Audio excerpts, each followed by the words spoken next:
Halito and welcome back everybody. This is CT for the NYC Indian and today we're going to be reviewing 90 Day Fiancé before the 90 days head games. This is going to be brought to you from an urban Native American perspective, a mixed perspective, and a secular perspective. So let's dive right on in.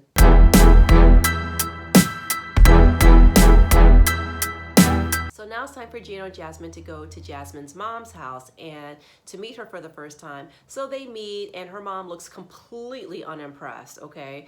And it's time for them to start eating. So, Jasmine's already warned him that, hey, she wants you to take that hat off right before she does her prayers and stuff. So, he still refuses to do it. So then Jasmine has to translate as to why he won't remove his hat at the table.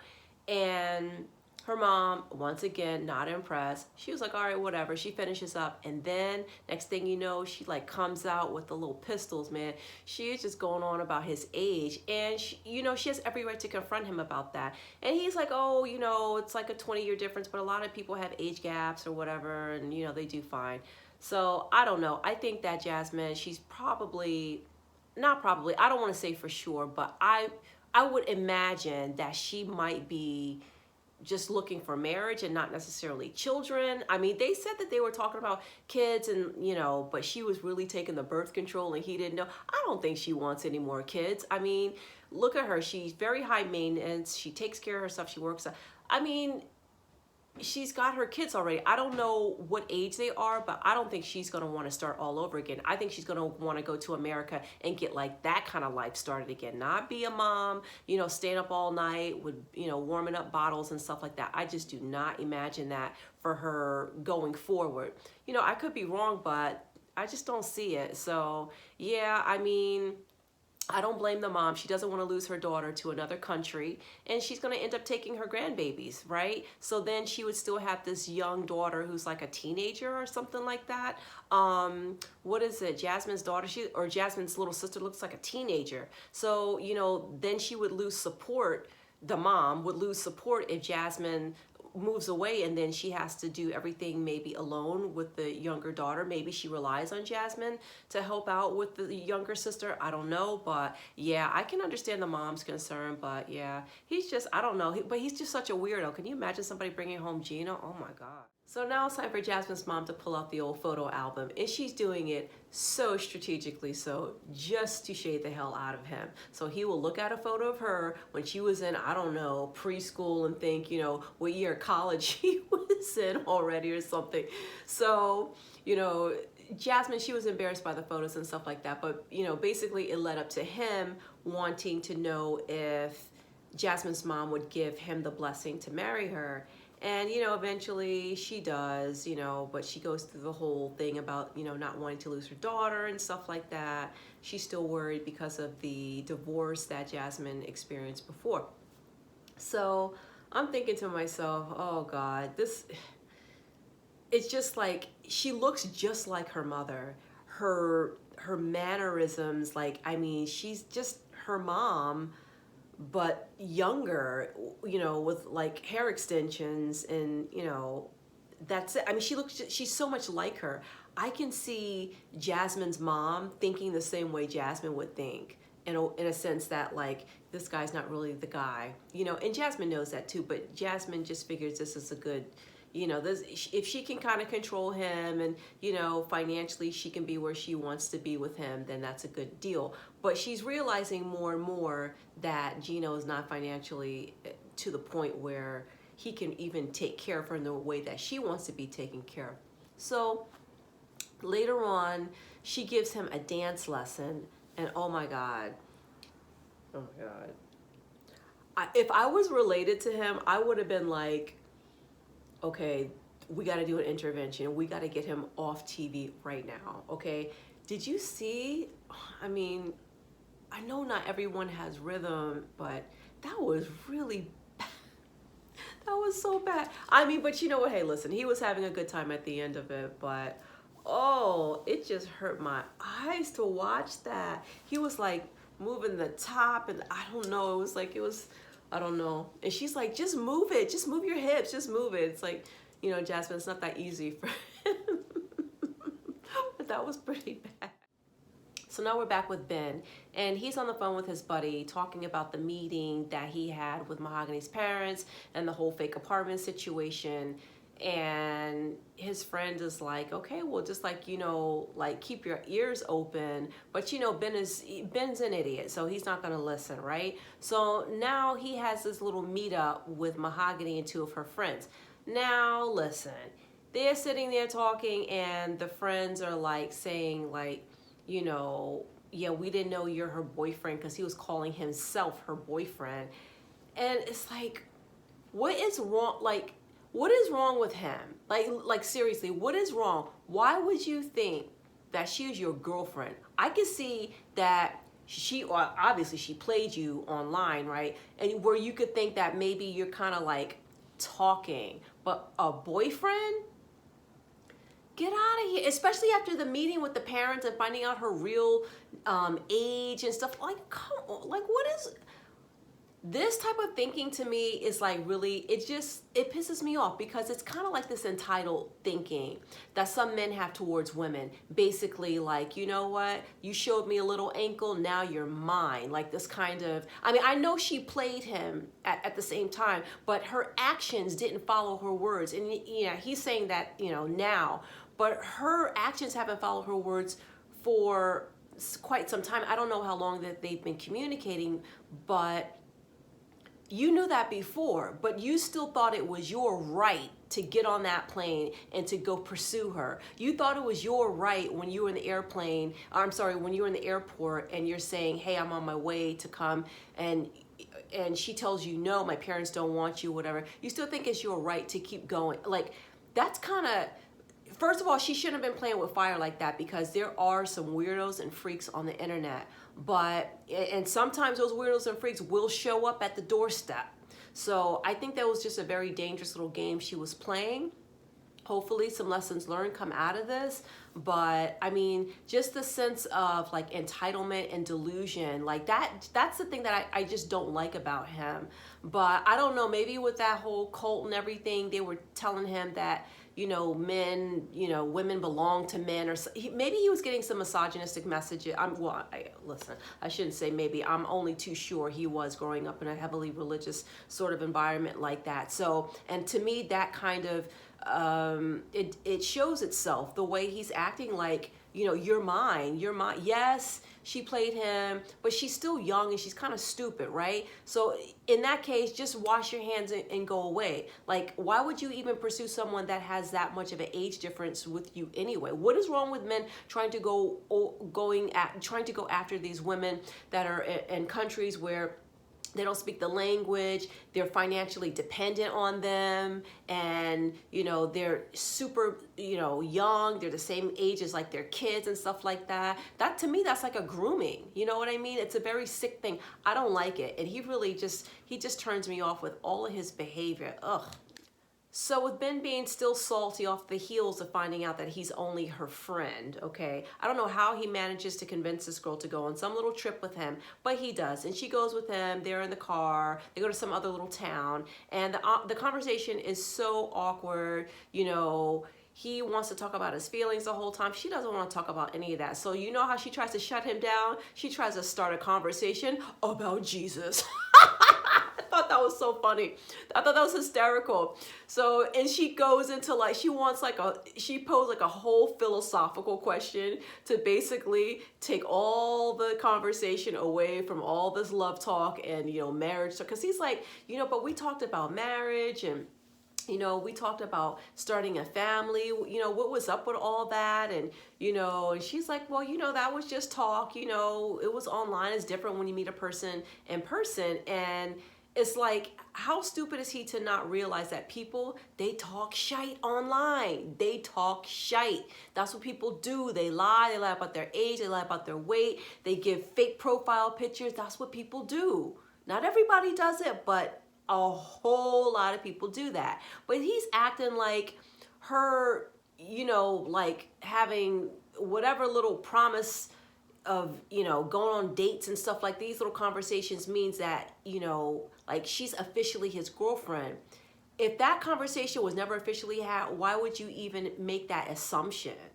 I mean, it just doesn't make sense. Like, if I'm gonna date somebody in, I don't know, in Samoa. Okay, let's say I meet somebody, I'm married, but I'm just saying, if I were to meet somebody in Samoa, I'm not gonna think that I'm gonna get on a plane and go there and be like, oh, everything's gonna be good. I know this person is single. There's no exes in the picture, and we are definitely boyfriend and girlfriend, even though I have not ever had that conversation confirming that we're boyfriend and girlfriend, whatever. You know what I'm saying? Boyfriend and boyfriend. So like, why is it that he has just this assumption? So anyway, yeah, she just basically tried to shut it down with like something that would be like a 30-minute conversation about Jesus and suffering. I was like, oh my God, this is too much. This is too much. So she gets to the hotel, and of course, you know, they go into their own separate room. She's like, yeah, okay. And she's like, you know, walking into her door, like, okay, yeah, see you later. Like she's going in, right?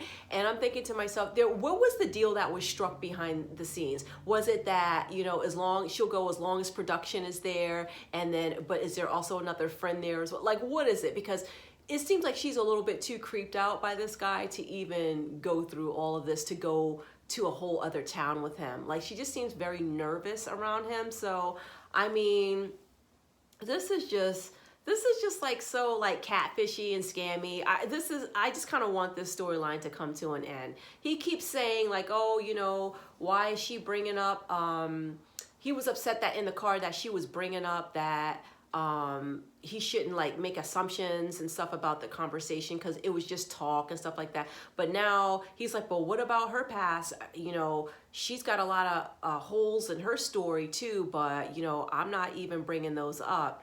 Just like, are you serious? This is a catfish. You got catfish, dude. That's it. Just drop it. Just leave. Go back home and go find somebody else. You know, next time you go online, you do your little, your profile, you put within your search radius, like, you know, I don't know, 50 miles from your house or something. What is wrong with these people? I would rather see this show filled with couples that, you know, are really gonna make it. And I mean, yeah, we don't know I mean, I don't work in production or anything like that. I don't know who's gonna make it at the end or who's not going to, but I just feel like this show was better when you really had couples that were really like part of a long process and really going through it. Even if I didn't like the actual individuals and the couples, like, you know, the first season, remember we had Danielle and Muhammad? Okay, that was quite a 7-season saga. Okay, that's true. But I mean, there was a process, you know what I mean? So it wasn't all this catfishing and stuff like that. You know, he knew what Danielle looked like, and when she got there, he was like, oh, okay, yeah, but she doesn't look like the picture, because she had went to his country and visited him, so he knew what he was getting. It was just a whole different story once he got there. But see, that's still, even though that was a very horrible situation, wound up being a horrible situation, before we even got to that part, at least we knew that this couple was going to try to make it once they got to Ohio, to her hometown and stuff. The way that these people are coming on now, it's just too much catfishing type situations, and it wastes our time. You know, who wants to sit here and, you know, make a video with like these complete scam situations? I mean, Usman and Kim, I'm almost getting a little tired of that too, because, you know, it's just, where's it gonna go? I don't understand what the end game is for that. Where's that gonna go? Oh my God. So now we have Kim and Usman, and she is just livid about the whole Zara situation, threatening to go back to California, relive her, or go back to her normal life. You know, it was such a, you know, to see all this kind of play out on television, you know, because basically she's still mad at him over the whole Zara situation, right? Because Usman was dating this woman, Zara, named the song after her, lied to, I keep saying Lisa. I want to call her Lisa so bad. That was the ex-wife from the other season that he was on. For those of you who do not know, Usman, this is his second time on this show. He's the first person in all 90-day history to have been on there 2 times. One with one American woman with blonde hair, and then now with Kim. So the first one was Lisa, and this is Kim. So anyway, it's just like, you know, he feels that, I don't know, like, what is he thinking? Like, how far he can go along with this hustle? You know, he claims he's going to give her back his PlayStation, the PlayStation that she gave to him. I was like, yeah, you and Wood Army, nobody's giving that PlayStation back. You know you're holding on to that PlayStation if you guys do still stay together. I mean, hopefully Kim, she'll look back at the episodes and kind of realize that this was not really a very good look for her. And sometimes a real like kick in the pants can like get us off our arses and make us think a little bit more conscientiously when we're pursuing potential love partners that are so distant from us and physically and emotionally. We have to consider our financial situation when we're doing these type things. Can we support someone, like that? I don't know what her financial, situation is, but I mean, it doesn't look like it's, like she's living high on the hog. I mean, I don't know. I could be wrong, but I'm just saying how it appears to me. And is very expensive. I mean, we're talking about all these emotional investments. What about the financial investments, the time? Someone his age, you think he's not going to want to have a child? Come on. Isn't he Nigerian? I believe he's Nigerian. Correct me if I'm wrong in the comment section. I know he's from West Africa. I believe he's Nigerian. I cannot imagine he's not going to want to have a child. I never met a Nigerian man that never wanted to have a child, okay? So like, what is the point to all of this? Or does Usman plan to take on multiple wives? I mean, is that I don't know. I'm just not sure, where real life and the hustle, like the lines get blurry there. I have no idea what the end goal is. But anyway, we'll see next week. I mean, if they're going to stay together, I don't think they're going to make it to the 90-day, like the card process. He's saying she reminds him too much of the ex and stuff like that. And, now he's got some, I'm sure his DMs are blowing up because there's always stupid women out there. Even when they see a scam artist in action on camera, they will still try to, contact people on their social media platforms, and that's how they meet more people. They meet more people to scam from, basically. So I have no idea how far this is going to go, but we'll see next week. Mike and Jimena. Well, Mike, basically his heart's still broken because she basically told him that she doesn't love him. And then when she goes into the specifics about love and being in love, she basically breaks down because he's like, why are you so different? She's like, well, I love you, but I'm not like in love with you, and you have a lot of bad habits and things like that. She's saying that there were just things about him that she couldn't get over once he left, and basically her little flame just kind of, sizzled basically. And he's upset, and then he decides to get his buddy on the phone, and he starts telling him about, how she's kind of gone cold on him, but he really wants to work on the relationship. He wants to know what else he needs to work on because he's been working really hard. And then he winds up speaking to his other friend, which I guess is the fiance of the buddy that he got off the phone with. And they did a translation call. So let me tell you, basically she was able to express herself the way Jimena, to his friend in a way where she could just kind of say how disgusted she was about X, Y, and Z.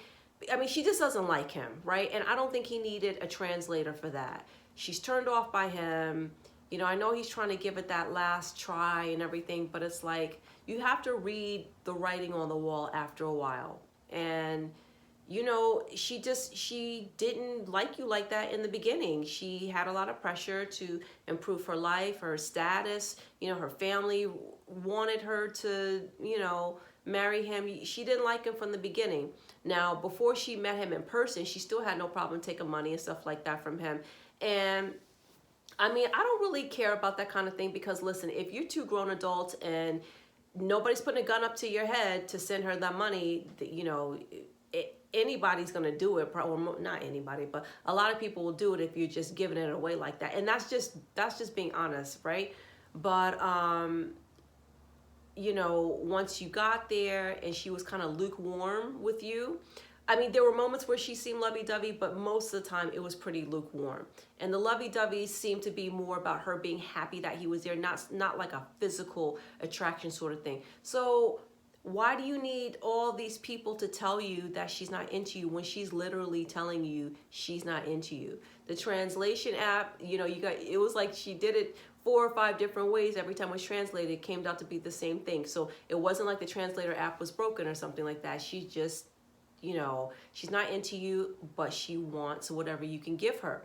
So if you're not in that type of situation, again, like I say, people are grown adults. If they have agreements where everyone is adult, consensual, of sound mind, then adults can do whatever it is they want to do, regardless of how I might look at it or someone else, if it works for them, whatever.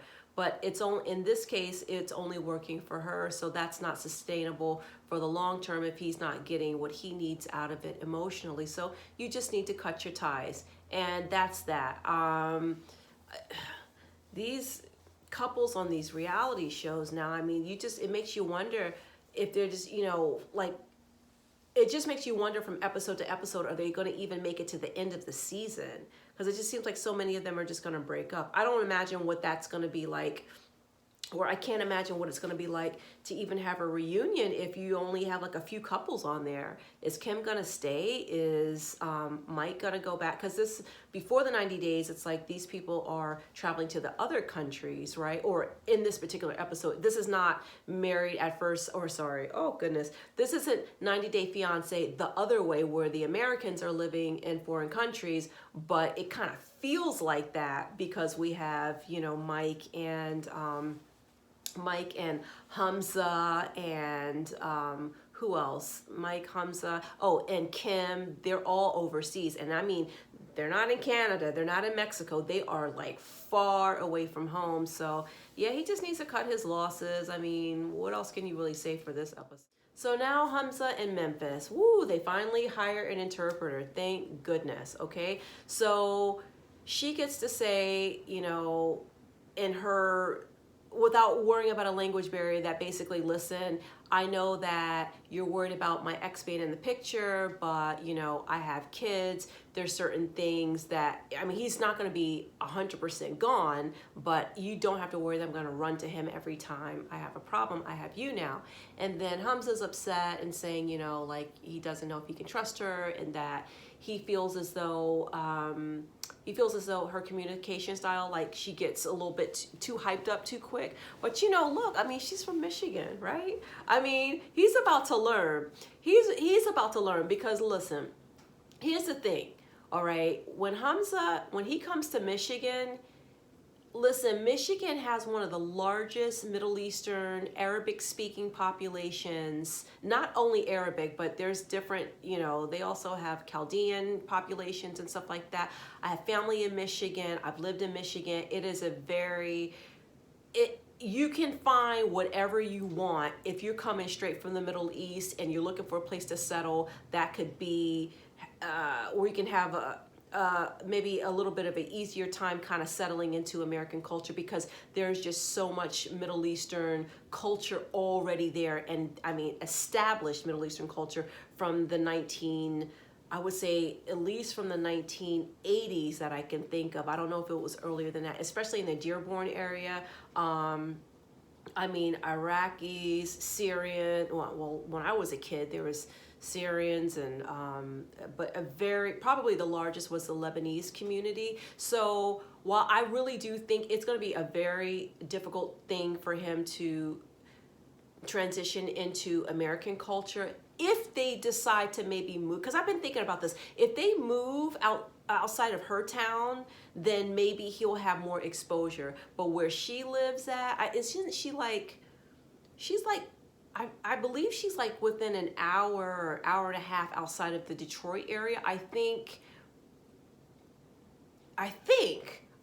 right? I'm not sure, but anyway, it doesn't matter. Wherever she lives, there, if they go to Dearborn, which is still accessible, it's drivable basically. He can have, I mean, bakeries, music. I mean, it's huge. It's not like New York where you have like Little Italy and Chinatown, which are these kind of small neighborhoods.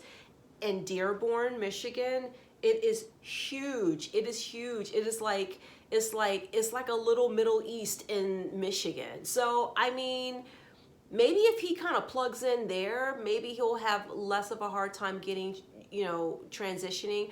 But at the end of the day, he's still going to be going home and laying his head down to his American wife, who is a nurse practitioner, who is a boss. Okay, I was going to say a boss bee, but she's a boss, all right, and used to being very independent. So I'm still concerned about that. But anyway, I'm getting off on a tangent here. So then he decides to take her to his hometown of, and I don't want to say this wrong, Hammam Zriba. I don't know. I probably butchered it. But anyway, yes, when we saw that, I was like, oh my God. Like, it was like the homes were made out of stones. It was like very rural. It looked like it was up in the mountains. And I mean, there was sheep and stuff like that. So I was thinking, okay, he's really, really like legitimately from the countryside, or what is considered to be the countryside maybe for, the region or the country that he grew up in. I said, wow. So he's like, that made me think of him as being a little bit even more innocent. Like, it kind of explained a little bit of that kind of naivete that he has. Like, wow. So he proposed to her up in the ruins. It was very romantic. I kind of thought that that was a nice gesture because, they didn't have like the typical sort of, engagement, proposal sort of situation. So he got down on one knee, and I thought it was really sweet. I'm still, concerned about them being in such different stages of their life. I feel like if they were able to overcome that, which I'm just not sure. When I say overcome it, I don't mean that, or when I say not overcoming something, I don't mean necessarily that they won't last, that they'll get divorced, or maybe it can just cause so much tension because maybe she's so used to being, in control and being in power, and maybe sometimes he feels like he wants some power, but but the power dynamic is going to shift even more so because now she's the American and he's the person that's going to have to get adjusted to the new culture.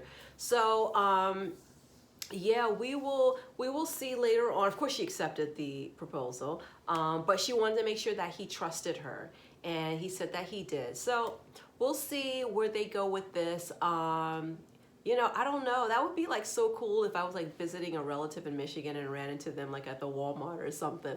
Like, oh my God, I would come right back and tell you guys. No, I'm just kidding. But anyway, yeah, so we'll see next week. So listen, if you guys enjoyed the video, please give it a thumbs up, comment, like, subscribe. I will see you guys next week. Please take care, and Chippy Salacho.